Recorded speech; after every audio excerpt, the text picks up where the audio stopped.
Boa tarde, alunos da Pedagogia EAD. Eu sou a professora Maria Luísa. Eu estou com vocês esse semestre na disciplina Fundamentos da Educação Especial. Eu vou me apresentar para vocês. Eu sou formada em Educação Física, aquilo que a gente chama de licenciatura plena, que tem a licenciatura e o bacharelado. Depois da faculdade, eu fiz o mestrado e o doutorado em Educação, mas sempre com a ênfase na pesquisa e nos estudos em Educação Especial. E mais recentemente, eu terminei o meu pós-doutorado em Educação Especial, sempre fazendo esse paralelo entre Educação Física e Educação Especial, Escola Regular e Educação Especial.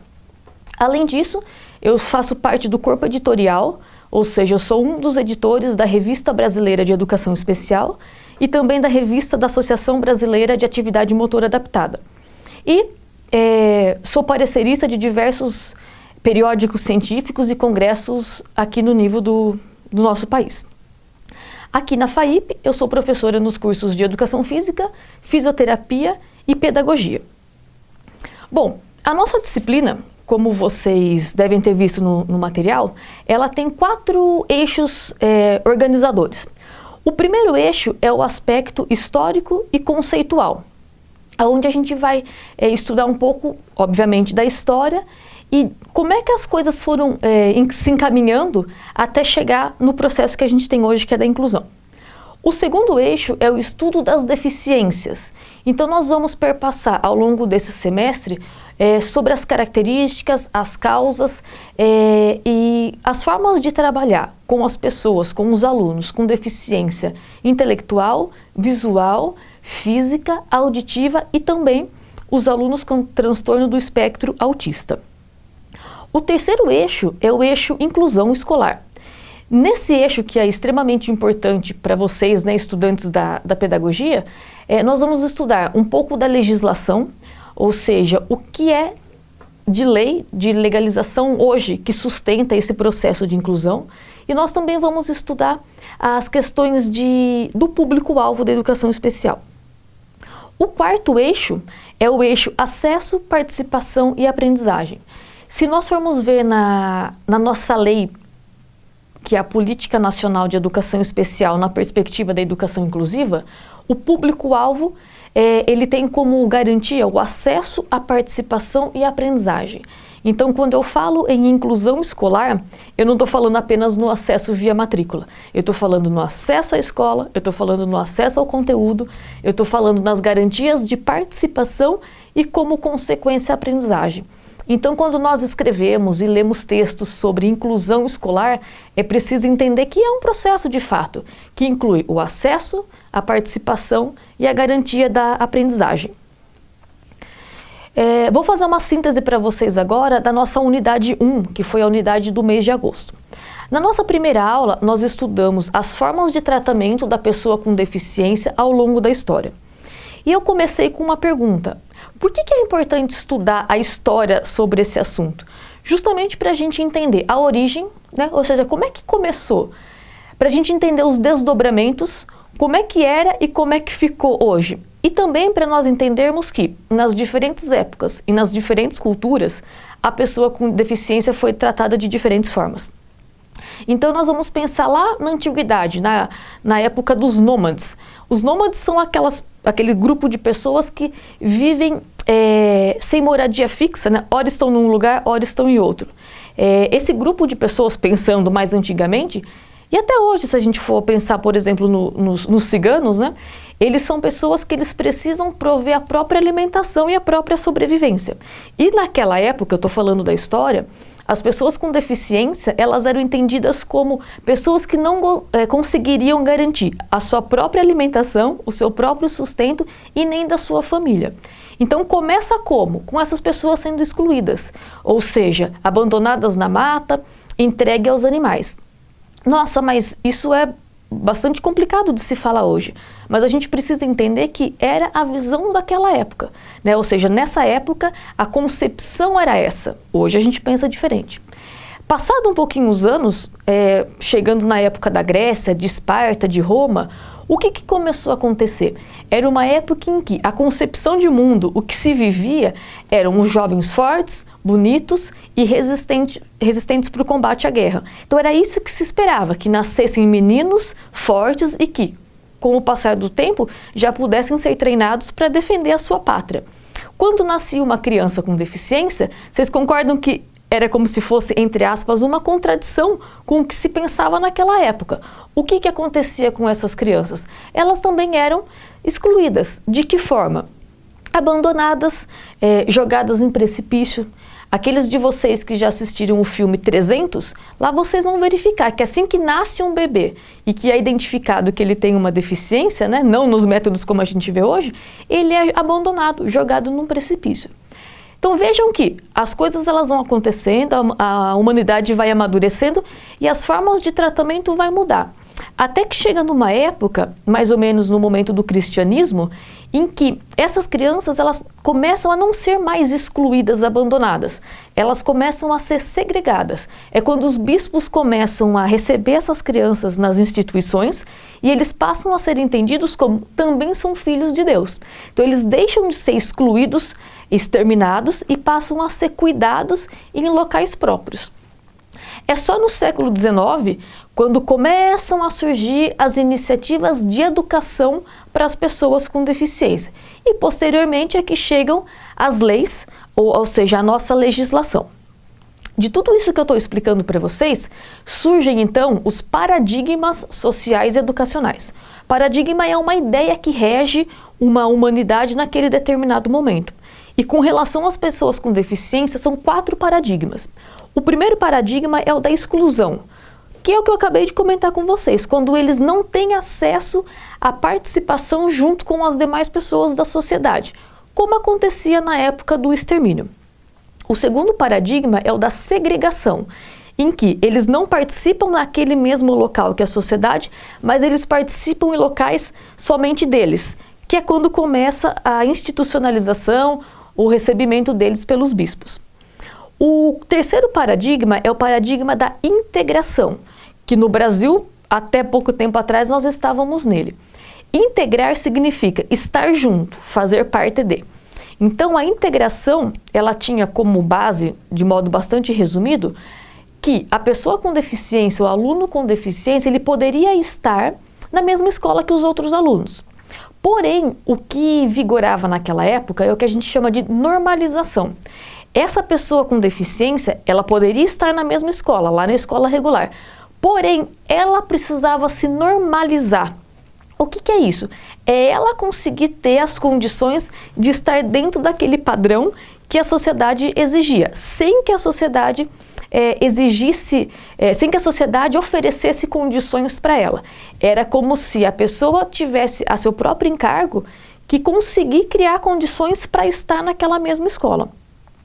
O que muda disso para a inclusão, que é o quarto paradigma? A inclusão ela é um processo bilateral. A pessoa ela continua tendo as suas responsabilidades, ela precisa ter o empenho, ela precisa ter a dedicação em uma via.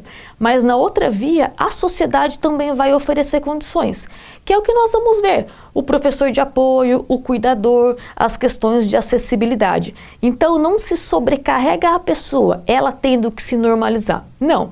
É uma via de mão dupla, a pessoa e a sociedade oferecendo as condições. Essa é uma síntese da nossa primeira aula.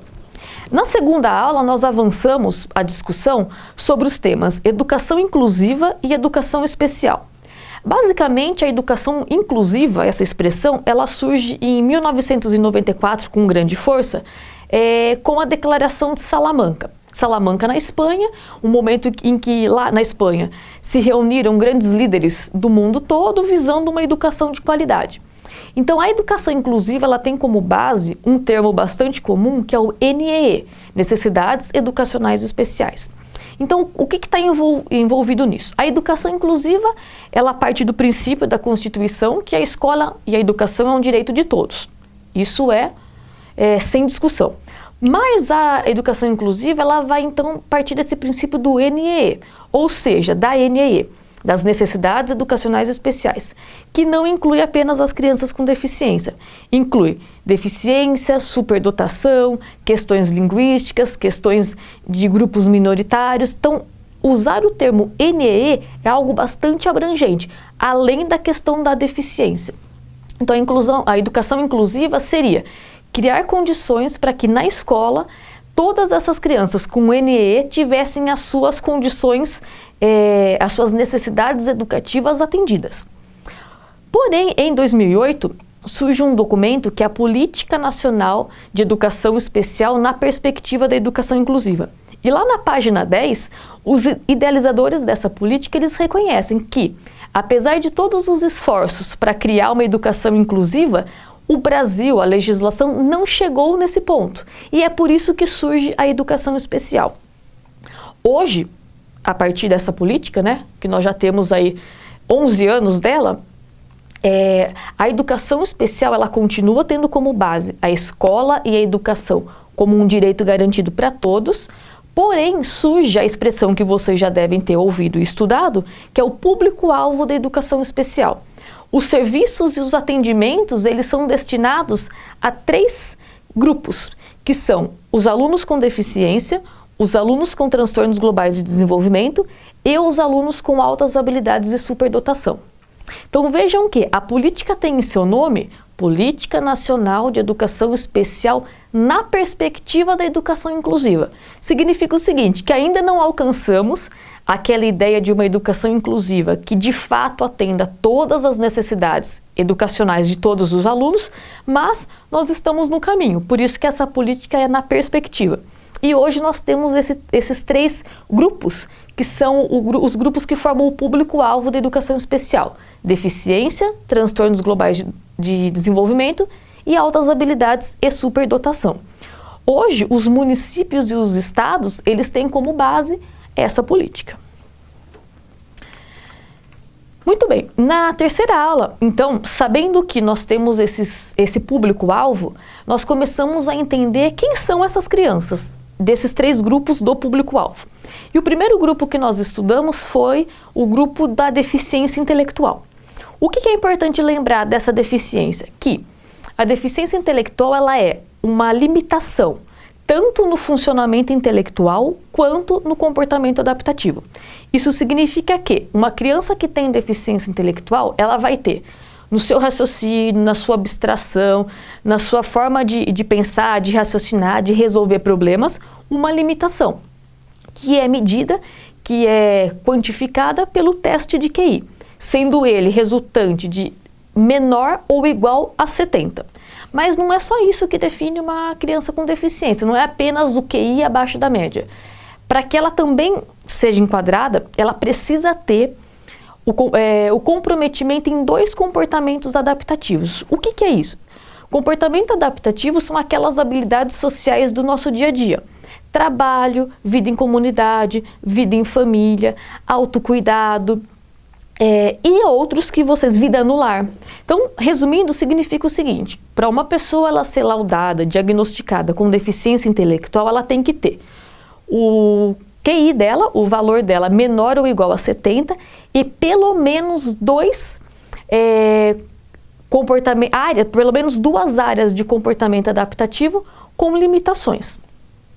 Se essa criança não tiver essas 2 áreas do comportamento adaptativo com limitações e ela tiver o QI abaixo da média, ela não se encaixa em deficiência intelectual, mas apenas num funcionamento intelectual abaixo da média.